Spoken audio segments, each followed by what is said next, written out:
לא ילד לשמוך מכל רוי ישמר את נפשך אדוני ישמציס רוויך מהטוב ויד oilam. Let's give some tzedakah and let's wish each other a good chodesh, chodesh tov, a good month. Today being the first day of Rosh Chodesh, Cheshvan, Mar Cheshvan. And I'm saying the first day of Rosh Chodesh because we have 2 days this Rosh Chodesh. So I just thought it might be worthwhile to spend a few moments getting a little bit acquainted with this whole concept of Rosh Chodesh, the head of the month, because it's called Rosh, the head of the month, not the beginning of the month, because it means it encapsulates the entire month. It what directs the whole month, just like the head of the person is supposed to direct the whole functioning of the human body, the person. So also the first day of the month is what sets the tone for the entire month. So Rosh Chodesh, the beginning of the month, as we just said, customary to wish a guten Chodesh, a good month, Chodesh Tov.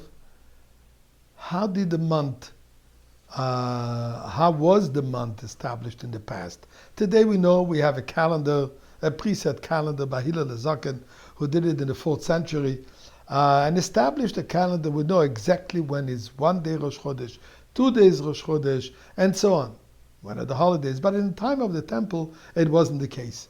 In the time of the temple, they had to wait. The Beis Din, the court, were waiting for 2 proper witnesses to come and testify if and where exactly they have seen the new sliver of the new moon. And they had to be thoroughly checked to make sure that what they saw is real and wasn't a mistake, or was chas v'shalom not erroneous, which in the later times it happened.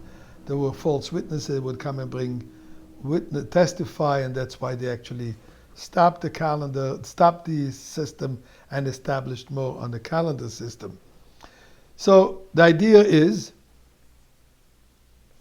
if a month has 30 days, then the 30th day is the first day of Rosh Chodesh, and then the next day will be the second day of Rosh Chodesh. But the first day of Rosh Chodesh still belongs to the previous month, and it will be, which is the case today. Today is the 30th of Tishrei, so for those who said Tehillim on the monthly basis, we said today the 30th of the month. Tomorrow will be the second day of Rosh Chodesh, but the first day of the new month. In the time of the temple, on Rosh Chodesh, there were special sacrifices which were brought in addition to the daily sacrifices, which in fact, this is why we have today the prayer Musaf, which means an addition. This Musaf is the additional korbanot sacrifices they would bring in the temple. Particularly, they would bring 2 bulls, 1 ram, and 7 lambs. And there was also a single goat, which was brought as a sin offering on the regular basis. The sin offering, which means in case whatever sins happened, but it is also always referring to the golden calf. That golden calf sin stays with us all the way till the time of Geula, till the time of redemption. And therefore every Rosh Chodesh they would bring a goat, as a offering. And as I said, this morning, in the services we had Musaf, which will also be said tomorrow. In addition to Musaf, we also have the Hallel, that we chant what's called the half Hallel, because we omit 2 parts of the Hallel, so that's why it's called the half Hallel. Whole discussion, do we say the bracha, don't say the bracha, different customs about it. The bracha, the blessing for the Hallel. And each one will do according to their custom. Also we add the Ya'aleh V'Yavo in the Amidah and in Birkat Hamazon, that we do the grace after meal.